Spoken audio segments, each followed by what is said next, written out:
Kafka said. Beyond a certain point, there is no return. This point has to be reached. That point does indeed have to be reached.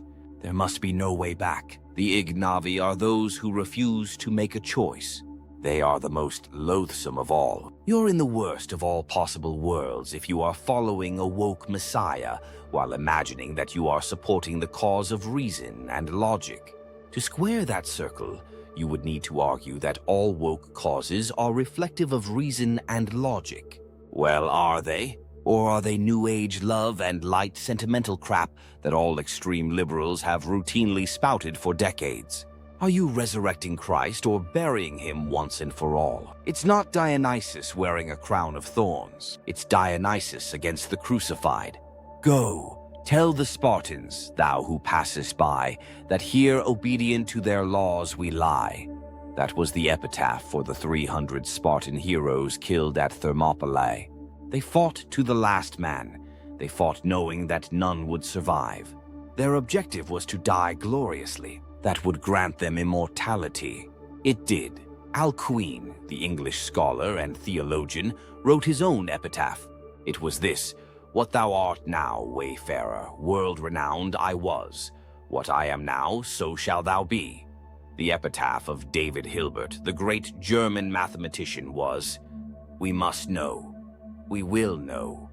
What might have been achieved if we had managed to avoid the dysfunctional, anomic scumbags who found their way to the AC and made the whole scene toxic. It's extraordinary that there are people in this world whose mere presence ruins everything. Wherever these people show up, they wreck whatever's there. They wreck marriages, families, friendships, relationships, companies, movements, anything at all in which they involve themselves. These are the people whose deaths would be cheered by countless people. At last, the burden removed. We would break out the champagne if we heard of the deaths of the freaks and weirdos that attacked the AC and did everything in their power to prevent the rise of knowledge and intelligence. One of the most amazing things was how many online Illuminist groups were set up by trolls who despised us and whom we despised even more. What incredibly weird lives trolls live, being obsessed with people who wouldn't piss on them if they were on fire. We'd have a party if all the trolls dropped dead tomorrow. The world would be a far better place. The mind of the troll is so dysfunctional that they hang around a scene where they have no welcome at all, where the creators of the scene actually wish they were dead. Yet they just won't go away. They seem incapable of moving on with their lives. Is it even meaningful to say that these people have a life? No person with a constructive, productive life would behave as they do. They are the people everyone else would love to boo off the stage of life. No curtain calls, cut the lights, dark stage. Nietzsche said, "The higher we soar, the smaller we seem to those who cannot fly." Was Nietzsche well versed in coded fiction? The Armageddon Conspiracy by Mike Hockney. The apocalyptic ancient plot to kill God, implemented in the 21st century. The Millionaire's Death Club by Mike Hockney. How to kill the most famous Hollywood actor in the world and get away with it. Prohibition. By Mike Hockney.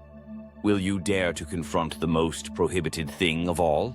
The Last Bling King by Mike Hockney. One rich man's incredible plot to own the whole world and the even more incredible plot to stop him. With the books in the AC collection, you will amaze all your friends and lovers. You have opened the secret doors to the knowledge that only the most special people can access. With this extraordinary knowledge, you are finally becoming your true self. You merit it. You have suffered for so long. Now you deserve your reward. Shakespeare said, "He has come to open the purple testament of bleeding war." It's time to pick a black leaf off the Thanatos tree. In the forest of black trees, you can wander forever. What stands in the middle of the wood? A most beautiful black pool. This was where Narcissus came to gaze at himself. This is where Echo finally faded away. Time's up.